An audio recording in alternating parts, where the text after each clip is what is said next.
Hello प्यारे दोस्तों, स्वागत है आपका इंटरव्यू क्लासेस में। बात करेंगे अपने अर्धवार्षिक परीक्षा 2025-26 क्लास 12th के लिए जो अपने कंपलसरी इंग्लिश का पेपर होगा। अंग्रेजी अनिवार्य जो अंग्रेजी उसका पेपर कैसा रहने वाला है, कैसा पेपर आएगा, किस टाइप के क्वेश्चन आएंगे उसके बारे में। बाकी जो सब्जेक्ट है उन सभी के पेपर्स आपको वीडियो के डिस्क्रिप्शन में प्ले लिस्ट है, वहाँ पे आपको मिल जाएंगे। वहाँ से आप अपनी तैयारी बेहतरीन कर सकते हैं। जितने ज़्यादा प्रैक्टिस पेपर करेंगे उतना आपके लिए बहुत बढ़िया रहने वाला है। ठीक है, आपका स्कोर बूस्ट होगा, बहुत ही शानदार आपकी जो परफॉर्मेंस है बोर्ड में आएगी सामने। ठीक है ना, चलिए शुरू करते हैं। अगर चैनल पे नए हो तो सब्सक्राइब जरूर कर लेना, दोस्तों के साथ वीडियो को शेयर जरूर करिएगा। मोस्ट इंपॉर्टेंट क्वेश्चंस आपको यहाँ पे मिल जाएंगे और भी प्रैक्टिस पेपर मिलेंगे। साइंस के हो, चाहे आप आर्ट्स के हो, चाहे आप कॉमर्स के हो, प्रयास रहेगा कि सभी के आर्ट्स और साइंस के पेपर्स तो आपको यहाँ पे हिंदी और इंग्लिश मीडियम दोनों के लिए अवेलेबल रहेंगे कंप्लीट सोल्यूशन के साथ। ठीक है ना, और बुक्स आपकी जो भी है कंप्लीट बुक्स आने वाली आपके हाफ ईयरली और ईयरली में तो आनी है। ठीक है, चलिए देखते हैं किस प्रकार का अपना पहला सेक्शन रहने वाला है, जिसके अंदर अपने 8 नंबर के क्वेश्चन पूछे जाएंगे, 1 1 वाले 8 क्वेश्चन। ठीक है ना, चलिए देखते हैं। पैराग्राफ पहले पढ़ते हैं, फिर इसके आंसर्स देखते हैं। ठीक है ना, hobbies are activities that we engage in our free time. Hobbies क्या है, जो अपने को फ्री टाइम में इंगेज कर देती है, अपने को व्यस्त कर देती है। We may be interested in needle work, drawing and painting और म्यूजिक। हम इनमें से कोई भी हॉबीज़ हैं वो आप अपना सकते हैं। Common other common hobbies are stamp collecting, clay modelling and solving cross puzzle. ये हो सकती है हॉबीज़ किसी की भी। Although hobbies also entail work, they are taken upon the one's own personal choice। ये अपनी पर्सनल चॉइस पे डिपेंड करता है, आप क्या चूज कर रहे हो, अभी क्या आपकी। They are not forced upon us, they are activities that we are really interested in or and hence given us as a great deal of pleasure। ये हमको खुशी प्रोवाइड करवाती है, खुशी देती है हमें। ठीक है ना, इसीलिए हॉबीज़ को लोग फॉलो करते हैं। सबकी अपनी हॉबीज़ है, हालांकि अब ये हॉबीज़ जो है ये थोड़ी थोड़ी धीरे धीरे कम होती जा रही है।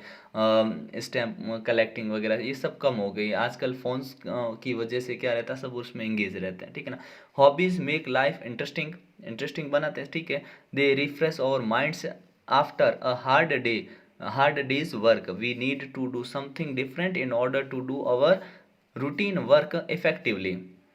हॉबीज़ क्या करती है, अपने जो रूटीन वर्क करते हैं उससे इफेक्टिवली करवाने के लिए भी गजब का तरीका है। मतलब आप किसी काम से एकदम बढ़िया उत्साहित हो जाते हैं तो अपने काम को भी बेहतर कर पाते हैं। ठीक है, बाकी जिसका काम ही हॉबी है और हॉबी ही काम है तो उसको तो कोई प्रॉब्लम ही नहीं है ना। हॉबीज़ प्रोवाइड दिस वैरायटी, और हॉबी हमें ये वैरायटी प्रोवाइड करवाती है। Hobbies relieves us from the monotony.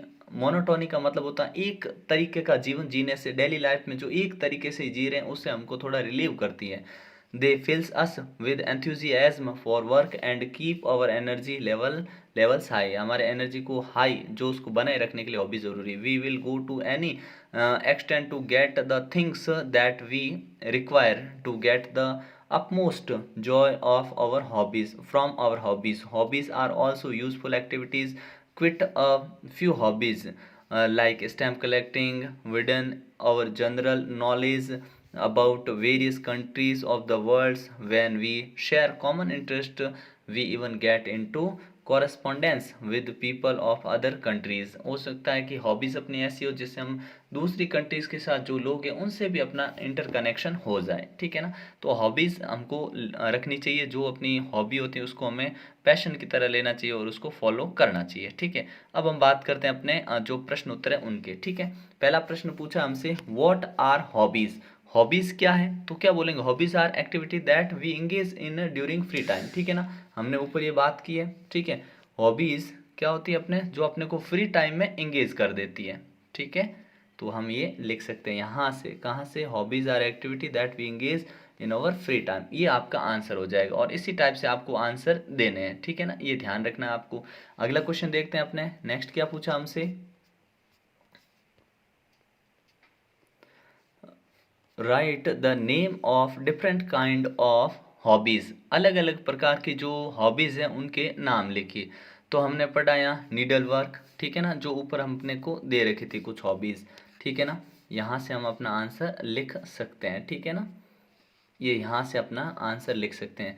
Music वगैरह ये भी होते हैं, ठीक है ना। बाकी एक दो यहाँ दे रखे हैं कि स्टैम्प कलेक्शन है, क्ले मॉडलिंग है, ठीक है, सॉल्विंग क्रॉस वर्ड पजल है, ठीक है ना, पजल्स है, ये हम लिख सकते हैं यहाँ पे आंसर। फिर अपने आते हैं थर्ड क्वेश्चन पे, are hobbies matter of personal choice और नॉट। तो इसका तो यस और नो में आंसर देना है। क्या हॉबीज जो है पर्सनल चॉइस होती है क्या, तो हम कहेंगे यस, ठीक है ना। Yes, hobbies are undertaken out of personal interest और नॉट कंपल्सन। ये पर्सनल इंटरेस्ट होता है, कंपल्सन नहीं होता, जरूरी नहीं होता कि हम क्या कर रहे हैं क्या नहीं कर रहे, ये अपने पे डिपेंड करता है। How do hobbies refresh our mind, हमारी रिफ्रेश कैसे करती है माइंड को, तो ये रिलीव करती है फ्रॉम डेली मोनोटोनस जो वर्क होता है अपना, ठीक है ना। हमने यहाँ पढ़ा था ये वाली चीज़ कि हॉबीज़ है अपने को डेली जो हम काम कर रहे हैं, जिससे ये लिखा hobbies relieves us from the किससे, of daily life. Monotony, monotony का मतलब हो गया ऐसा काम जो हम डेली कर रहे हैं, लगातार कर रहे हैं, जिससे हम ऊब चुके हैं, उससे हमें छुटकारा दिलाती है, ठीक है। अगला पूछा कि how can hobbies help us develop our overall personality, हमारी पूरी पर्सनैलिटी को ये किस प्रकार से सुधार करती है, किस प्रकार से सही करती है। तो ये हमने पढ़ा कि ये हमें प्लेजर देती है, गिव्स अस प्लेजर, ठीक है ना, ये हमने कहीं लाइन यहाँ पढ़ी थी, ठीक है। हमको खुशी देती है अंदर से और इफेक्टिवली हम अपना काम कर पाते हैं, ठीक है ना। तो आप लिख सकते हैं, ठीक है ना। ये नहीं, यहाँ नहीं, आंसर आपको दो तीन बार पढ़ोगे तो आपको याद हो जाएगा, जिससे आपको दिक्कत नहीं रहेगी, ठीक है ना, जिससे आप अपने प्रश्न को आंसर एकदम तुरंत दे पाएंगे, ठीक है। तो यहाँ लिख सकते हैं हॉबीज जो होती है अपने को एंथुसियाज्म, यहाँ से लिख सकते हैं ना, हमारे इम्प्रूव करती है इंटरेस्ट को, corresponding with people and other countries, ये लिख सकते हैं, ठीक है ना, यहाँ से, ठीक है। ये आंसर हम लिख सकते हैं। अपने नॉलेज को बढ़ाती है, एक्सटेंड करते हैं, इस प्रकार से, ठीक है, और पर्सनैलिटी एक्सटेंड होती है, ठीक है। फिर है how can we meet with people of other countries, उनसे हम कैसे मुलाकात करते हैं, तो यहाँ से ये लिख सकते हैं हम, ठीक है ना, ये वाला, ठीक है। फिर है find out the word from the passage which means, जिनका मतलब है, तो ये अपने को देना है। तो देखिए पहला क्या पूछा है, फ्री टाइम एक्टिविटी, तो इसको हम क्या बोल सकते हैं, हॉबीज़, क्या, हॉबीज़। फ्री टाइम एक्टिविटी क्या हो सकती है, हॉबीज़। दूसरा हैप्पी, हैप्पी के लिए अपने लिए एक शब्द आया है जिसको हमने पढ़ा था अभी, प्लेजर, ठीक है ना, क्या लिख सकते हैं, प्लेजर, ठीक है। स्पेलिंग इस प्रकार से लिखेंगे, PLEASURE, pleasure, happy means pleasure, ठीक है। अगला देखते हैं अपने, नेक्स्ट ये वाला है, ठीक है, आप इसको आराम से पढ़ लीजिएगा, मैं सीधे इसके आंसर्स की बात करता हूँ, ठीक है ना, जो अपने क्वेश्चंस हैं उनकी, आप इसको वीडियो को पॉज करके यहाँ पे पढ़ सकते हैं, ठीक है, ठीक है ना। मैंने पढ़ रखा है तो मैं आंसर बोल रहा हूँ, ठीक है ना। What is other attraction of tourist to Jammu and Kashmir, ठीक है ना। तो क्या है अट्रैक्शन टूरिस्ट का, अदर अट्रैक्शन, तो अनदर अट्रैक्शन है floating post office on the Dal lake in Srinagar, ठीक है ना, the first in the country, ठीक है ना। तो हम ये लिख सकते हैं, ठीक है, ये इंटरेस्ट है अभी, ठीक है। तो ये आप पढ़ सकते हैं, where is floating post office built, ये कहाँ पे बना है, तो ये डल लेक श्रीनगर में, ये हमने बोल दिया था। तो पिछले का आंसर आप सिर्फ यहाँ लिख सकते हो, ठीक है ना, post office, floating post office मतलब तैरता हुआ पोस्ट ऑफिस, और है कहाँ पे, on the Dal lake in Srinagar, ठीक है ना, ये लिख सकते हैं। अगला क्वेश्चन देखते हैं अपने, how many rooms the post office has, इसमें कितने रूम है, जब आप इसको पढ़ोगे तो आपको मिल जाएगा, 2 रूम्स है, 1 ऑफिस है और 1 म्यूजियम है। कितने, 2 रूम्स, 1 ऑफिस, 1 म्यूजियम, ठीक है ना, इस प्रकार से ये बना हुआ है, ठीक है। फिर अगला क्वेश्चन है, how was the post office anchored at the time of flood in 2014, तो इसका आंसर क्या लिखेंगे आप, rescue team anchored the houseboat using special mechanism and at the highland, यहाँ पे मिल जाएगा अपने को, ठीक है ना, यहाँ पे, ठीक है, ये पड़ा, ठीक है ना, यहाँ से लिख देंगे हम इसको, ठीक है ना, यहाँ से ये आंसर हम दे देंगे इसको, ठीक है। अगला क्वेश्चन पूछा, choose the word from the passage which means attraction, तो अट्रैक्शन के सेम सेम मीनिंग वाला क्या निकलेगा अपने यहाँ आंसर, तो ये रहेगा अपने यहाँ पे फैसिनेशन, ठीक है ना, FASCINATION, फैसिनेशन, ठीक है। अट्रैक्शन फैसिनेशन दोनों का मीनिंग क्या है, सेम मीनिंग है। अगला देखते हैं अपने, नेक्स्ट देखते हैं अपने, जिसमें अपने सेक्शन बी आपसे पूछा जाएगा, जिसमें आपसे क्या रहेगा, एडवर्टाइजमेंट पूछेंगे, ठीक है ना, 4 नंबर का। उसके और में भी आपको रहेंगे, जिसमें इनफॉर्मल लेटर एक्सेप्ट करना इनविटेशन को, या उसको डिक्लाइन करना, ठीक है, ये वाले जो मोस्ट इंपॉर्टेंट होंगे आपको यहाँ पे मिल जाएंगे, आप इनकी भी प्रैक्टिस कर सकते हैं।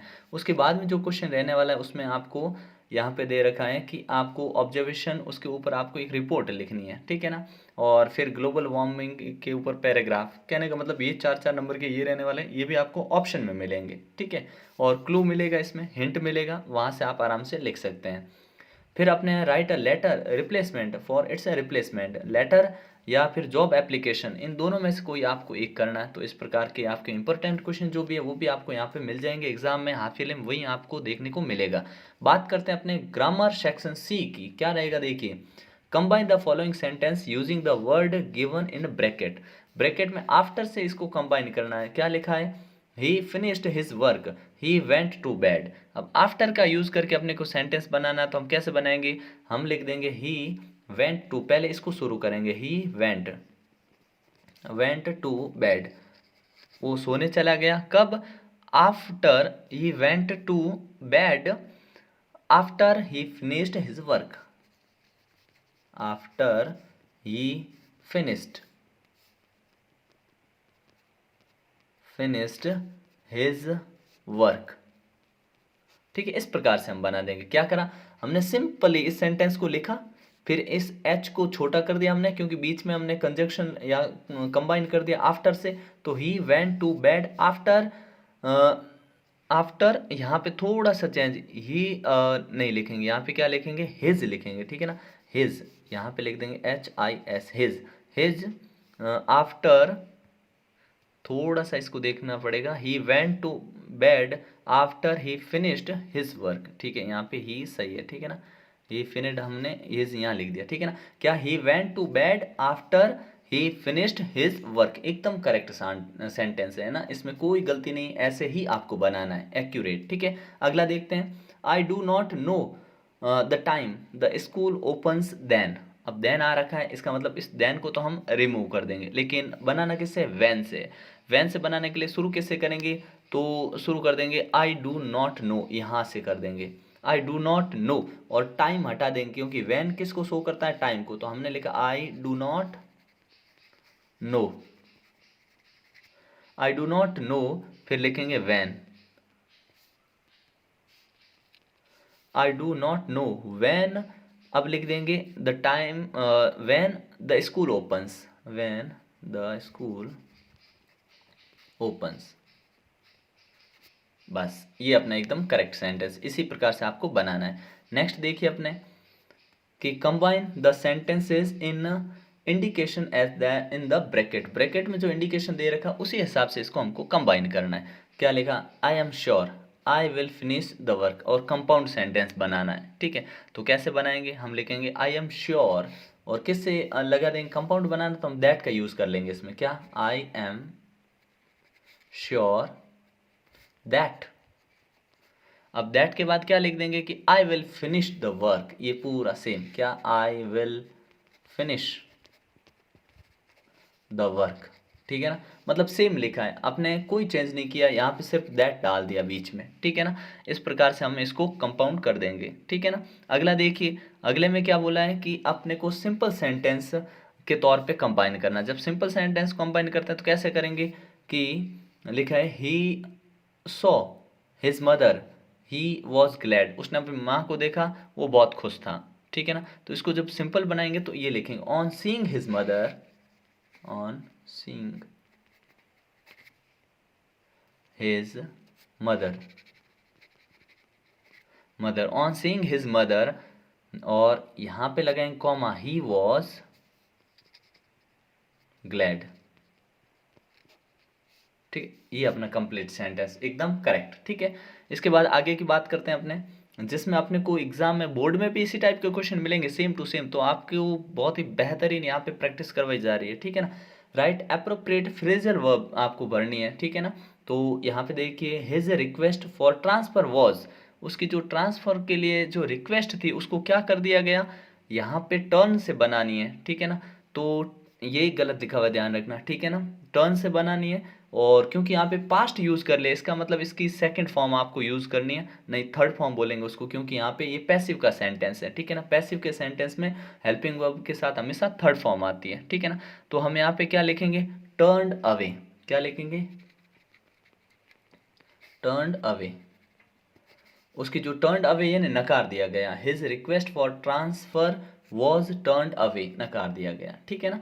ये इसका मतलब हुआ। A student should dash orders the orders of his teacher, teacher के ऑर्डर को स्टूडेंट को फॉलो करना चाहिए, तो फॉलो करना चाहिए, मानना चाहिए, इसके लिए आता है अपने कैरी आउट, क्या आता है, CARRY, carry OUT, out, carry out लिखना पड़ेगा आपको, ठीक है।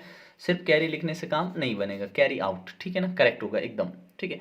फिर आते हैं अपने fill in the blanks with the appropriate word from the brackets, appropriate word चुनना है। The noise was too loud for me to hear it, देखो टू लाउड बहुत ही ज़्यादा थी मेरे लिए सुनने के लिए, तो यहाँ पे ये टू आ गया, तो यहाँ पे ये लिखना है टू, ठीक है ना, कि इतनी ज़्यादा थी कि मैं मतलब सुनने में समस्या हो रही थी। The batsman dash the bowler played well, मतलब बैट्समैन और दोनों, यहाँ पे यट तो विरोधाभास को दिखाता है, यट का यहाँ काम नहीं है, तो लिखेंगे well as well as the batsman as well as the bowler played well, ठीक है ना। तो एज वेल एज की यूज कर लेंगे, ठीक है। ये अपने बुक से आया हुआ है, ठीक है, अपनी जो फर्स्ट बुक है उसमें से ये दिया हुआ है, गांधी जी वाला जो चंपारण वाला चैप्टर, उसमें से हम इसके क्वेश्चन आंसर्स की बात करते हैं सीधे, ठीक है। राजकुमार शुक्ला वॉज, क्या थे राजकुमार शुक्ला, ठीक है ना। ये बड़े सिंपल क्वेश्चन है जिनको आपको बेहतरीन ढंग से करना है। तो वो क्या थे अपने, एक शेयर क्रॉपर थे, ऑप्शन ए करेक्ट हो जाएगा। राजकुमार शुक्ला वॉज थे कैसे, इलिटरेट थे, ठीक है ना, कैसे थे, इलिटरेट थे, मतलब अनपढ़ किसान थे एक प्रकार से, ठीक है ना। इधर अपने इस पैसेज में ये लाइन आ रखी है, ठीक है ना, he was illiterate but resolute, ठीक है, दृढ़ निश्चय लेकिन इलिटरेट थे, ठीक है। अगला है where did Gandhi ji meet Rajkumar Shukla, इससे कहाँ मिले थे, तो ये लखनऊ में मिले थे इनसे। Where did Rajkumar Shukla accompanied Gandhi ji, कहाँ पे ये साथ में थे, तो ये हर जगह, एवरीवेयर, हर जगह ये साथ में थे।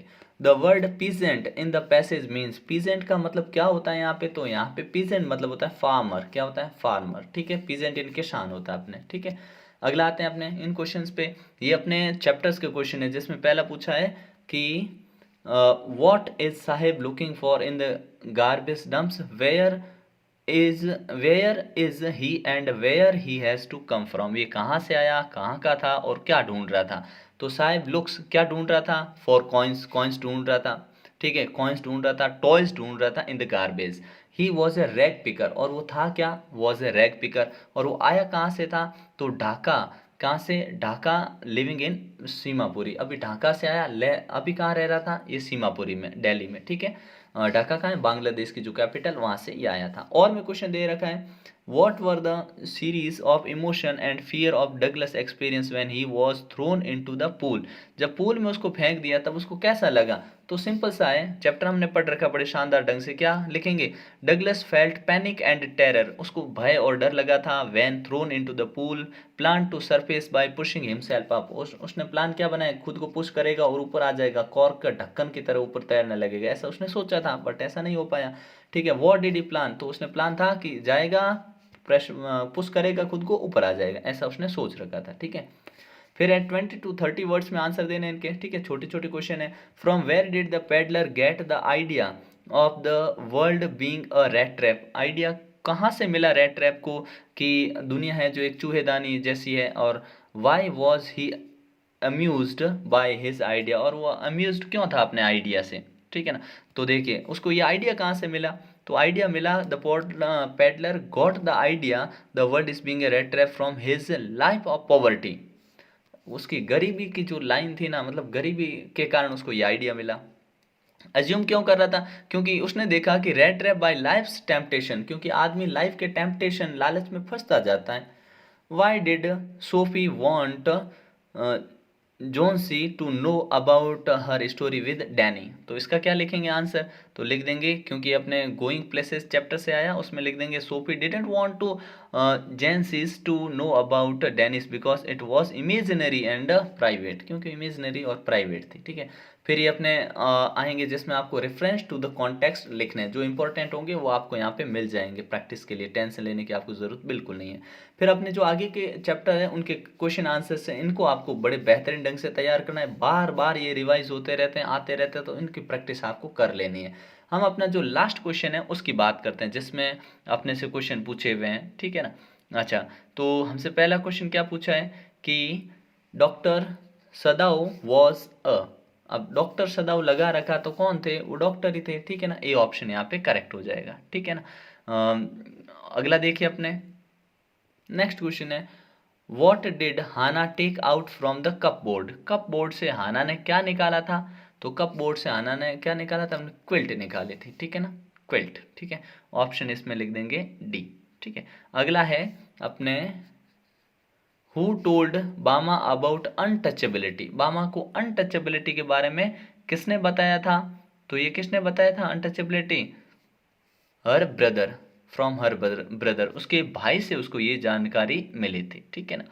अगला देखते हैं, नेक्स्ट है अपने Zitkala Sa wanted to keep her hair, अपने हेयर को रखना चाहते थे किस टाइप से, तो वो रखना चाहती थी हर लॉन्ग हेयर, किस प्रकार के हेयर रखना चाहती थी, लॉन्ग हेयर। यहाँ पे कर देंगे अपने ऑप्शन बी ऑप्शन करेक्ट कर देंगे, ठीक है ना।